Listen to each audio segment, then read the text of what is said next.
They say life's a journey, and mine sure started on a bumpy road. My folks, Jane and Robert, were the kind that knew the grind all too well. They didn't have much in the way of fancy degrees or fat wallets, but they had hearts of gold and a dream for me bigger than the sky. Dream big, work hard, Zoya, Dad would say every morning as he tied his worn-out boots, ready for another day at the factory. Mom, with her gentle smile, would pack my lunch, her hands rough from years of juggling odd jobs. I was their golden ticket, their dream of a better life, and they poured every penny they could spare into a jar labeled "Her Future." It wasn't just loose change, it was their sweat, their hope, and their love, all clinking together in that old glass jar. High school was where the rubber met the road. I hit the books hard, determined not to let my folks down. Evenings were a family affair, with Mom quizzing me on my homework and Dad sharing stories about the value of every hard-earned dollar. Then came the letter that changed everything. A thick, fancy envelope with the words "Admission Confirmed" printed on the front. I'd made it into one of the top colleges to study financial analysis. The joy in our little house was palpable. Mom cried, Dad hugged me so tight I thought I might break, and that night, we had a celebration dinner, nothing fancy, just our favorite stew, but it tasted like victory. College life was a whole new world. I was a small fish in a big pond now, but I wasn't about to float, I was there to swim. To keep afloat financially, I started tutoring. It was during one of these sessions that I met Mike. He was a bit rough around the edges, always had his cap on backward, and seemed more interested in cracking jokes than cracking books. You know, you'd learn faster if you stopped trying to make me laugh all the time, I chided him during one of our sessions. Mike just grinned, that lopsided grin that I'd soon learn to love. And you'd be less stressed if you laughed a bit more. Balance, you know? Our study sessions soon turned into long conversations, laughter, and eventually, something more. He was different from anyone I'd ever met. He had this way of looking at life, unfiltered, unpretentious, just real. But life's not just about the good times, is it? It's about the grind, the hustle, the unending push to keep moving forward. That's what my parents taught me, and that's what I was determined to do, Mike by my side or not. Life after college was like stepping onto a whole new playing field. I landed a gig at a top firm right off the bat. All those nights hitting the books paid off, and I was ready to roll up my sleeves and dive into the world of finance.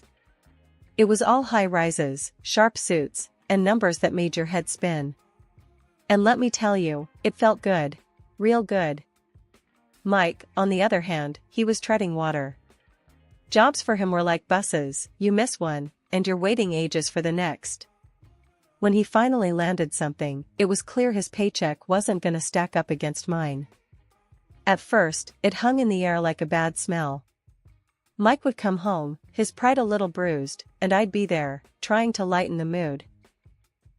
Hey, it's not about who brings in what, I'd say, slinging an arm around him as we sat down to some takeout after a long day. We're a team, right? Yeah, a team, he'd mumble, but the crease in his brow told me he wasn't buying it. But as time ticked by, we settled into our rhythm. Our love wasn't about who paid for dinner or who had the fancier job title.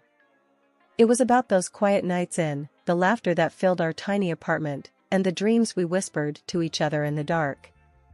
We tied the knot one summer's day. Nothing fancy, just a bunch of our closest friends and family, a local band, and a whole lot of love. It felt like the world was ours, and nothing could touch us. Can you believe it? Mrs. and Mr. Mike said, his arm slung around my shoulder as we watched the sun dip below the horizon, the party winding down around us. I leaned into him, feeling the warmth of the moment wrap around us. Believe it? I've been waiting for it, I teased, and we both laughed, the sound mingling with the soft clinking of glasses and the distant murmur of conversations. Life was good, even if it wasn't always easy. We had our share of bumps, like any couple. Bills piled up, and sometimes the end of the month had us digging deep into the couch cushions looking for spare change. But we made it work. Mike's job, well, it wasn't what he dreamt of, but it paid the bills, and he found joy in the little things. Like the way he'd come home, a grin spread across his face, holding some cheap trinket he found at a thrift store, claiming it was a treasure. "Look at this, Zoya," he'd chuckle, holding up a lamp that looked like it had seen better days. "It's got character." I'd roll my eyes, but inside, I loved that about him. He could find the silver lining in a storm cloud. Then there were nights when the weight of it all would press down on us. Nights when Mike would stare out the window, a cold cup of coffee in his hands, his thoughts a million miles away. "You ever think about where we're headed?" he'd ask, his voice barely above a whisper. I'd sit beside him, our shoulders touching, sharing the burden. "All the time. But I know wherever it is, we're headed there together." And he'd nod, the ghost of a smile crossing his lips, and that was enough. It had to be. We were just two kids from the block, trying to make a life together. We had love, we had dreams, and we had each other. And back then, that felt like enough. Stability's a funny thing, you know? One minute you're on top of the world, and the next, it's like the rug's been pulled out from under you. That's what happened to us. My fancy job, the one I thought was rock solid, crumbled like a house of cards. The day it all went down, I remember walking into the office like any other Monday. But the air was different, tense, like a storm was about to hit. And boy, did it hit. The boss called us into the conference room, his face ashen, words stumbling over each other. "Bankruptcy," he said. That one word echoed in my ears, a death knell to all our dreams. I came home that night, my mind a whirlwind of panic and disbelief. Mike was there, sprawled on the couch, a game flickering on the TV. He looked up, saw my face, and immediately knew. "What's wrong, babe?" His voice was calm, but his eyes were searching, worried. I just stood there, the words stuck in my throat. "Job's gone. The company's bankrupt." For a moment, there was just silence, the kind that screams louder than any shout. Then Mike was on his feet, his hands on my shoulders. "Hey, Zoya, look at me. We'll figure this out, okay? You're the smartest person I know. If anyone can bounce back, it's you." But the days turned into weeks, and the weeks into months. Rejection after rejection piled up, each one a reminder of the failure that seemed to cling to my name. The industry was cruel, unforgiving. "We respect your credentials, but..." That but cut deeper each time. Mike did what he could, his paycheck barely enough to keep us afloat. But I saw the strain in his eyes, the way his smile didn't quite reach them anymore. One evening, I found him at the kitchen table, bills spread out like a bad hand of cards. He didn't hear me come in, just kept muttering to himself, numbers and curses tangled up. "Mike?" He looked up, his face drawn, tired. "How did we get here, huh? Used to be we worried about what takeout to get, now it's about which bill can wait till next month." I sat down, took his hand. "We knew life wasn't gonna be a straight road, right? We've hit a bump, a big one, but we'll get over it. Together." Mike shook his head, a bitter laugh escaping him. "Together? Look at us. You're jobless, and I'm barely scraping by. This isn't what we signed up for." His words stung, a slap of reality I wasn't ready for. "So what, you're saying I'm not trying? You think I like being stuck here, useless?" "No, that's not what I mean." He ran a hand through his hair, frustration etched in every line of his face. "It's just hard, you know? Feels like no matter how hard I paddle, we're sinking." I wanted to say something, anything, to fix it, to make the hurt in his eyes go away. But the words wouldn't come. Instead, we sat there, together yet miles apart, the weight of our crumbling world pressing down on us. Betrayal, they say, cuts deeper than a knife. It's a wound that festers, a poison that spreads until everything you once held dear is tainted. That's what it felt like when Mike turned on me. It started with snide remarks, little jabs here and there. At first, I tried to brush it off, chalk it up to stress, to the pressure we were both under. But as the days dragged on, those jabs turned into full-blown attacks. Another day, another stack of rejection letters, huh? Mike's voice was harsh, nothing like the warm tones I fell in love with. I looked up from the pile of envelopes on the table, my heart sinking. I'm trying, Mike. You know I am. He snorted, a cold, mocking sound. Trying? What good is trying if it gets us nowhere? You know how much I'm stretching every dollar to keep us afloat here? I felt the sting of his words, the unfairness of it all burning in my chest. You think I don't know that? You think I like sitting here, feeling like a burden? A burden? Well, if the shoe fits. His words were a slap in the face, a confirmation of my worst fears. I stood up, my hands shaking. I can't believe this. After all we've been through, this is how you talk to me? Mike's face was hard, unyielding. Face it, we're sinking and you're just dead weight. I'm done carrying you. That night was the longest of my life. I lay in bed, staring at the ceiling, the echoes of Mike's words haunting the silence. I thought about everything we had been through, all the dreams we had shared. And I realized that the man lying next to me, the man I had built my life with, was a stranger to me now. The final blow came a few days later. I came home to find Mike in the living room, but he wasn't alone. The woman with him was young, too young, with a smirk that made my blood boil. Oh, look who decided to grace us with her presence, Mike sneered as I stood frozen in the doorway. The woman giggled, a high, grating sound. Is this the famous wife? The one who can't hold down a job? I felt the room spin, my heart pounding in my ears. Mike, what is this? Mike stood up, his eyes cold. This is me moving on. I'm done with you, with this sham of a marriage. He threw a stack of papers at me, the word divorce glaring up at me in bold letters. Consider this your eviction notice too. I want you out.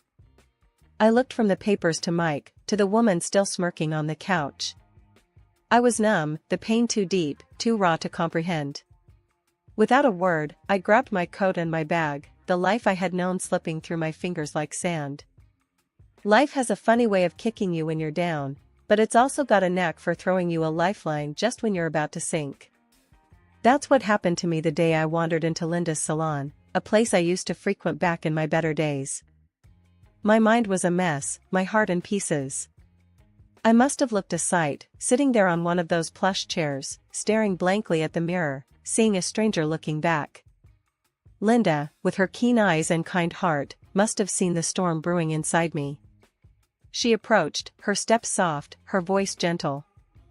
Honey, you look like you could use a friend, she said, her hand resting lightly on my shoulder. I looked up, met her gaze in the mirror, and before I knew it, the floodgates opened.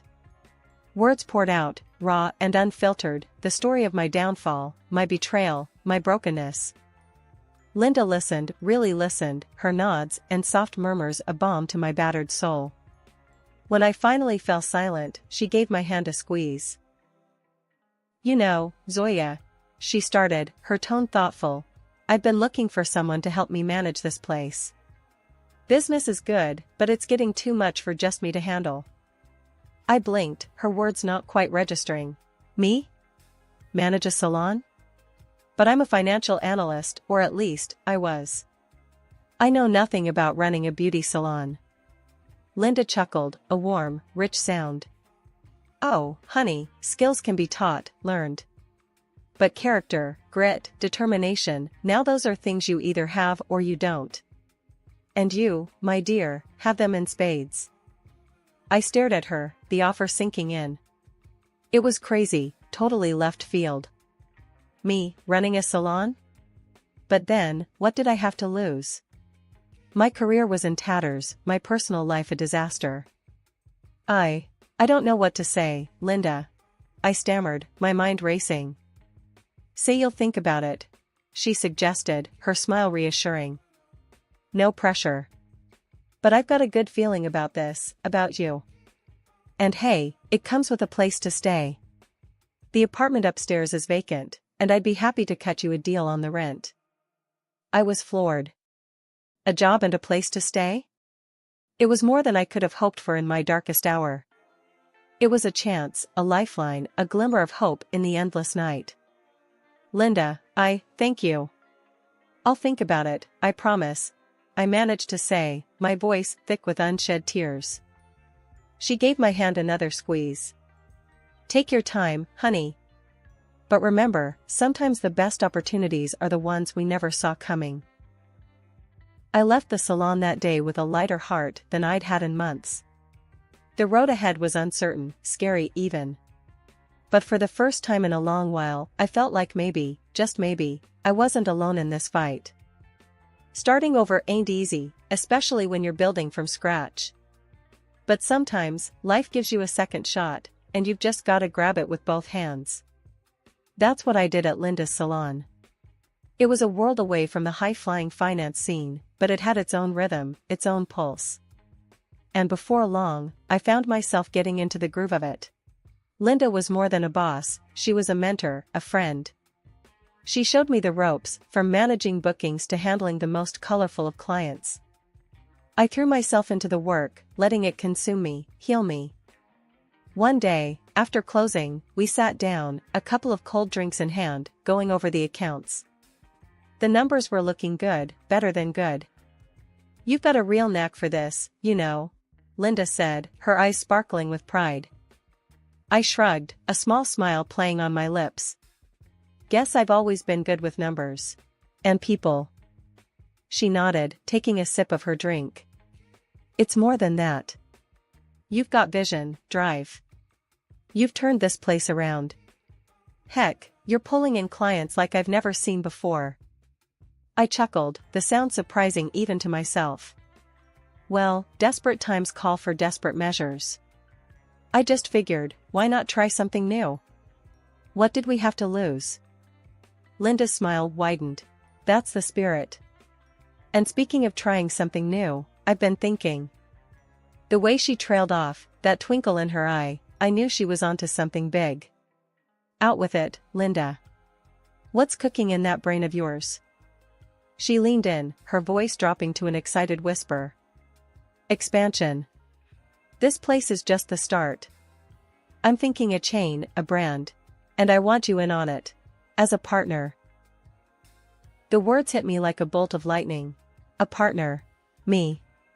After everything that had crumbled, here was a chance to build something new, something mine. Linda, are you sure?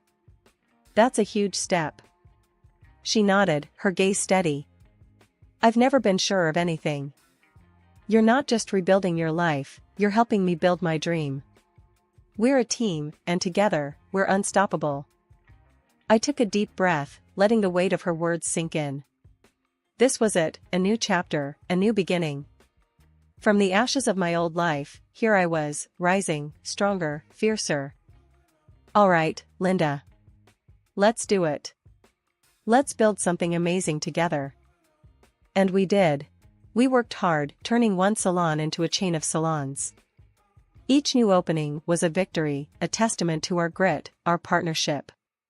We were more than just a business, we were a force, a brand that stood for resilience, for beauty, for empowerment. Looking back, I couldn't believe how far I'd come. From the depths of despair to the heights of success. It wasn't just about the salons, the money, the recognition. It was about finding myself, my strength, my worth.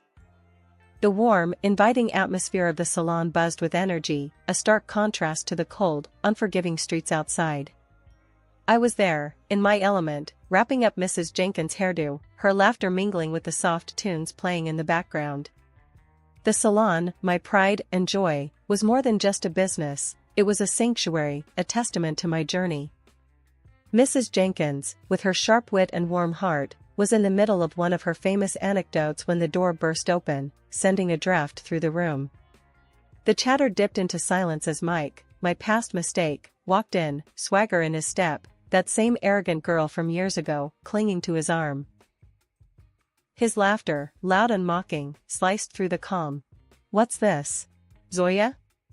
The high-flying financial whiz turned scissor-happy hairdresser? The girl with him, all smug smiles and judgmental glances, chimed in, her voice dripping with disdain. Really hit rock bottom, haven't you? From boardroom to this quaint little salon. The air felt heavy, charged with unspoken words and suppressed emotions. I felt Mrs. Jenkins' grip tighten around my hand, her presence a silent pillar of strength. Without missing a beat, Mrs. Jenkins rose from her chair, her stature small, but her presence enormous. "You listen here, you ignorant fool. This woman, this hair snipper as you call her, she owns this place. Not just this one, but a whole chain of them. She's been in the papers, recognized as one of the most successful entrepreneurs around." Mike's smirk wavered, his companion's laughter faltering into an awkward silence. Mrs. Jenkins leaned in, her voice a fierce whisper that filled the room. "And you, I've seen you, parading around town, always a drink in hand, always on the brink of another shambles. It's you who's the embarrassment, not her. You're the one tossed from job to job like a rag doll." The salon was still, the air thick with tension. Mike, once towering with arrogance, now seemed smaller, his bravado fading under the weight of truth. He tried to interject, a weak "Now, listen here," barely leaving his lips, before I cut him off. "Mike, your time here is done. You chose to walk out of my life, and that's where you'll stay. Out. You're not welcome here, not in my business, not in my life." His eyes met mine, a flurry of emotions passing through them, anger, shame, maybe a hint of regret. But it was too late. I had moved on, built a new life from the ashes of his betrayal. The girl with him, her confidence now a crumbled facade, tugged at his arm. "Let's go, Mike. This is pointless." They turned to leave, their exit as dramatic as their entrance, the door closing with a soft click behind them. The salon erupted into applause, a chorus of support and solidarity, Mrs. Jenkins leading the charge. She turned to me, her eyes softening. "You, my dear, are the epitome of grace and strength.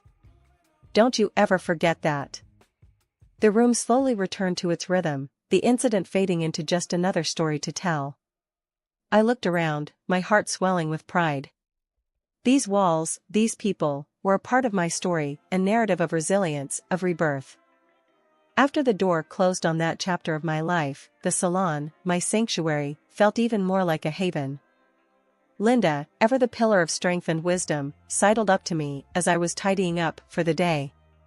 Her smile was as warm as the sunshine peeking through the windows. "You did good today, real good," she said, her eyes twinkling with a mix of pride and mischief. I chuckled, shaking my head. "Good? I feel like I just went 10 rounds in the ring." "Ah, but you came out on top. That's what counts," she insisted, giving me a gentle nudge. "And speaking of coming out on top, I've been thinking." That tone, that look in her eye, I knew it well. It meant Linda had another one of her grand ideas, the kind that had turned this salon from a dream into an empire. I leaned on the counter, my curiosity piqued. "Out with it then. What's brewing in that brilliant mind of yours?" She leaned in, her voice low and conspiratorial. "Expansion is great, we've nailed that. But what about branching out even more? I'm talking product lines, training academies, maybe even a reality show. Sky's the limit." The idea was bold, daunting, and utterly thrilling. The thought of turning our brand into something even bigger, touching more lives, igniting more dreams, it set my heart racing. "Linda, that's huge," I stammered, the magnitude of her vision dawning on me. "You really think we can pull it off?" She scoffed, playfully swatting my arm. "Think? Zoya, I know we can. Haven't we proved that already? We're a dynamite team. With your brains and my charm, we're unstoppable." Her confidence was infectious. I felt it, that familiar flare of excitement, the spark that had ignited my journey from the ashes of my past life. "All right, Linda.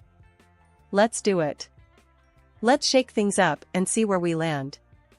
Her grin was all the answer I needed. We were in this together, ready to take on the world, one dream at a time. As the salon emptied and the lights dimmed, I took a moment to reflect. Life had thrown curveballs, heartache, and challenges my way. But it had also brought me friendships, triumphs, and a future bright with possibilities. I locked the door, the click echoing in the quiet street. The night was still, the stars overhead a silent chorus of witnesses to my resolve. Tomorrow was a new day, a new chapter. And I was ready for it, ready for the challenges, the adventures, the highs and lows. Ready to build, to dream, to soar.